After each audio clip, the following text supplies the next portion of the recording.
So Auvelity is one of the newest antidepressants on the market.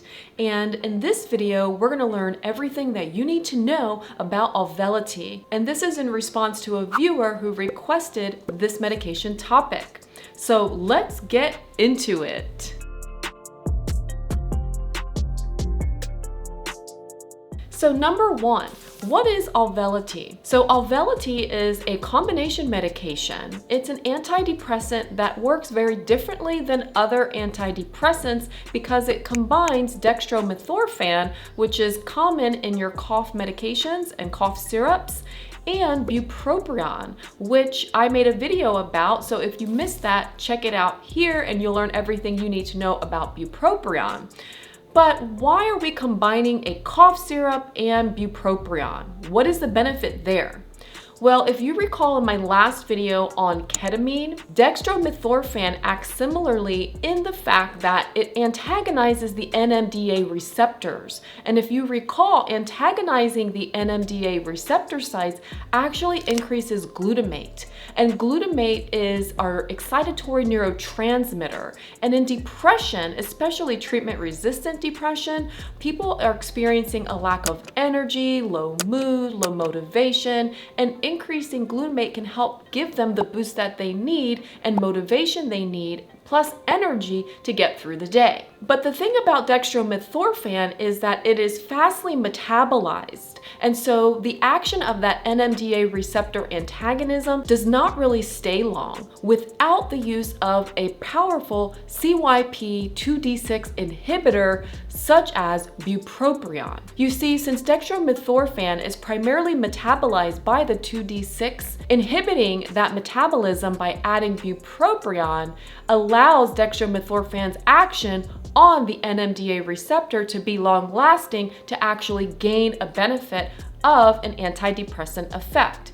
Now, of course, bupropion in and of itself has antidepressant properties and is used as an antidepressant.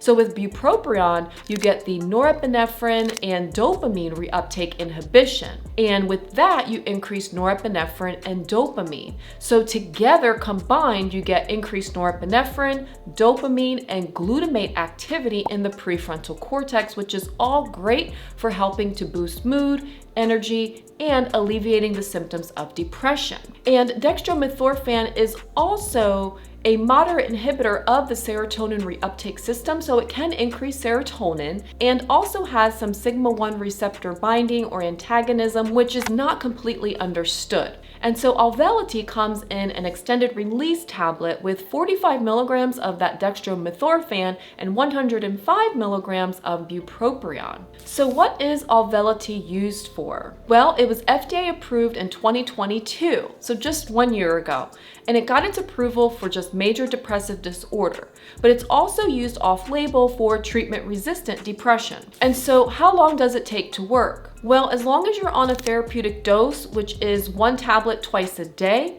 you can see effects within a week or 2. But you don't start on that therapeutic dose. You start with 1 tablet for 3 days and then increase to the twice-a-day dosing. And the crazy thing about this medication is not only that it acts more quickly than the other antidepressants, but 17% of patients will see remission in just 2 weeks, and 40% did by week 6. And that is huge because, as you know, with all the other antidepressants, about 30% of patients will be categorized as treatment resistant. And just the fact that 40% of patients achieve remission in 6 weeks is absolutely groundbreaking with this new antidepressant. And so, is Auvelity addicting?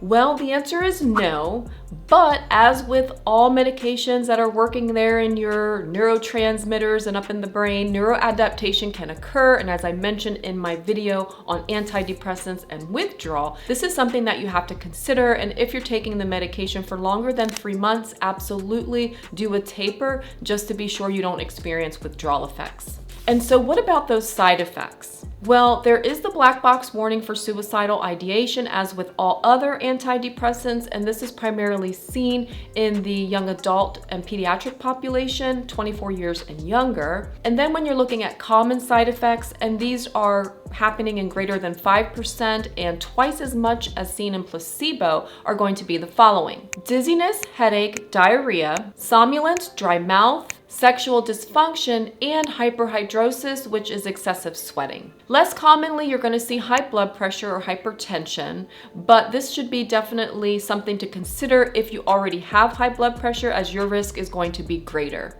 Now, some rare side effects are going to be induction of mania, or like a bipolar mania or manic-like episode. And as you recall in the video on bupropion, you have to be careful with conditions that also decrease seizure thresholds, such as bulimia, anorexia, abrupt alcohol discontinuation, and abrupt benzodiazepine discontinuation puts you at great risk for seizures, so it's contraindicated in those patients. Another rare side effect to consider is angle closure glaucoma and serotonin syndrome. And serotonin syndrome, though rare, can actually be increased when this medication is combined with SSRIs or SNRIs or other medications that increase serotonin.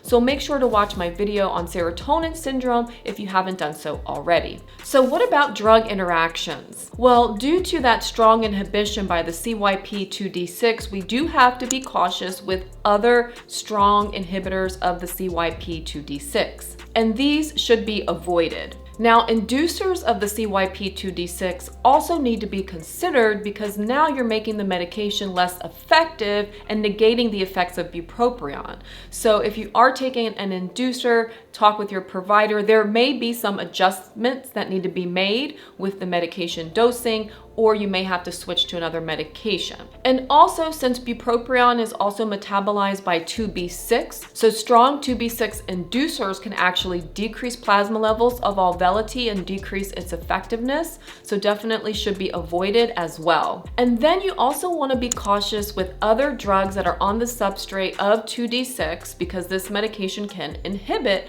the metabolism of those medications. So just be cautious with them. There are several antidepressants and antipsychotics that are on the 2D6 substrate. But as always, make sure you're doing your drug interaction checks to make sure that there aren't some serious drug interactions, as there are many other potential interactions here, and I'm only mentioning the ones that are very common. You also want to avoid medications that can further decrease the seizure threshold. So we mentioned that seizures can be a factor as far as side effects. So avoiding medications that can further decrease the seizure threshold, such as other antidepressants, antipsychotics, and even tramadol can decrease seizure threshold. And of course, if you're abruptly coming off of alcohol, that can be a factor. Another drug interaction to consider is that with digoxin, which is an antiarrhythmic medication. So if you are taking digoxin and Auvelity, you're going to have to monitor your plasma levels of digoxin, because Auvelity has been shown to decrease the plasma levels of digoxin and make it less effective.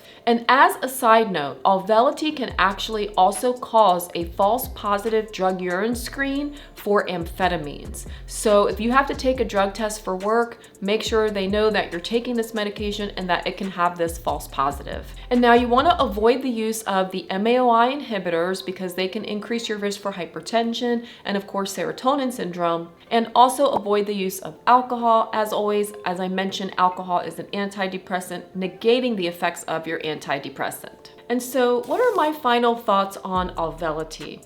Well, Auvelity is actually still new. It just got FDA approval in 2022, so we're still learning more and more about it. And to be honest, I don't use or haven't used Auvelity in my clinical practice as of yet, only because there are a lot of cost factors when you're looking at Auvelity, and because it's new, that some insurance companies may have you jump through hoops, etc., just to get it covered.